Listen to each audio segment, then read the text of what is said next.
یہ تو ان لوگوں کی کہانی ہے جنہوں نے بتوں کو پوجا اور ان کو وہ پروٹوکول دینے لگے، وہ تعظیم دینے لگے، وہ محبت دینے لگے جو اللہ کا حق ہے، جس نے پیدا کیا ہے۔ دیکھیں، میری اولاد ہے تو میری اولاد کسی کو تعظیم دے تو میں اس کو گوارا کروں گا، آپ کی اولاد تعظیم دے گوارا کریں گے، لیکن باپ والی تعظیم کسی کو دے تو وہ تو آپ گوارا نہیں کریں گے، میں بھی گوارا نہیں کروں گا، چونکہ یہ تو اللہ نے مجھے اور آپ کو اعزاز دیا ہے نا۔ میری اولاد میرے سے ضد کر کے بھی کھلونے مانگ لے، کوئی چیز مانگ لے تو میں ضد پوری کروں گا اور مجھے خوشی ہوگی،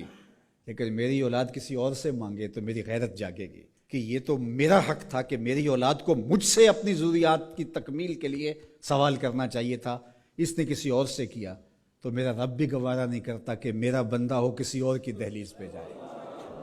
کہا تمہارے جوتے کا تسمہ بھی ٹوٹ جائے تو اپنے رب سے مانگو، وہ تمہیں دینے والا ہے، تمہاری ضرورتوں کی تکمیل کرنے والا ہے، یہ تمہارا رب گوارا نہیں کرتا۔ اللہ اکبر۔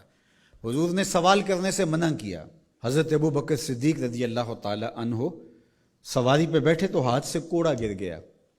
تو آپ گھوڑا کھڑا کیا، نیچے اترے، کوڑا اٹھایا، پھر بیٹھے، تو کسی نے کہا کہ یہ آپ فرما دیتے، ہم پکڑ کے آپ کے ہاتھ میں دے دیتے۔ کہا حضور نے سوال کرنے سے منع کیا۔ یہ ہیں وہ لوگ جو عمل کرنے والے ہیں اور ہم تو باتیں کرنے والے ہیں۔ والذین آمنوا اشد حبا للہ، اور جو اہل ایمان ہیں وہ اللہ کو ٹوٹ کے چاہتے ہیں، شدید،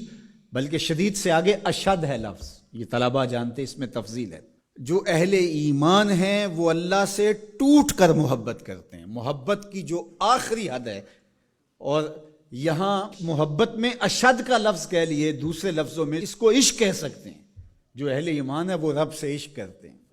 وہ رب سے ٹوٹ کر محبت کرتے ہیں۔ اشد حب للہ، شدید محبت نہیں، اشد محبت۔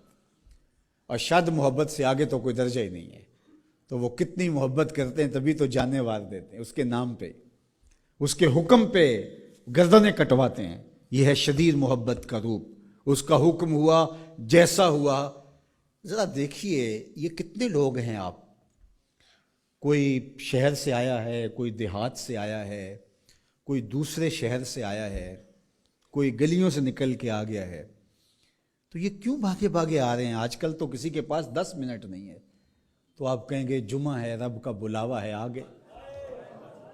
یہاں میں چاہوں تو 1 گھنٹہ گفتگو کروں، آدھا کروں، آپ بیٹھے رہیں گے، پھر چلے جائیں گے، ابھی گھر جا کے کمر سیدھی نہیں ہوگی تو پھر مسجد سے بلاوا آئے گا، آپ پھر بھاگے چلے آئیں گے۔ تو وہ مالک اس محبت کی لاج رکھنے والا ہے۔ یار اللہ سے محبت بہت بڑی دولت ہے،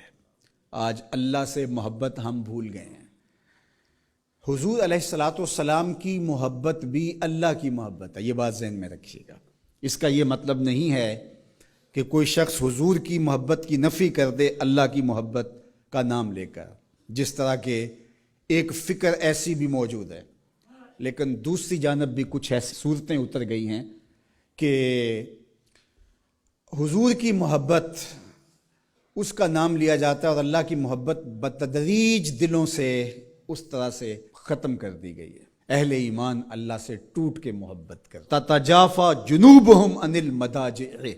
اور اللہ کی محبت کی وجہ سے راتوں کو ان کی کروٹیں بستروں سے الگ رہتی ہیں، وہ خوف اور طمع میں رب کو پکارتے ہیں، کبھی قیام میں، کبھی سجود میں، کبھی رکوع میں، کبھی تسبیح کرتے ہوئے، کبھی تہلیل کے ترانے پڑھتے ہوئے، اس کا مبارک نام لیتے ہوئے، تو اس کے ذکر سے اس کی محبت کا اظہار ہوتا ہے۔ نماز پڑھو تو ڈوب کے پڑھو، سجدہ کرو تو ڈوب کے پڑھو، گویا تم اپنے مالک کی دہلیز پہ اپنا سر رکھ دیا ہے،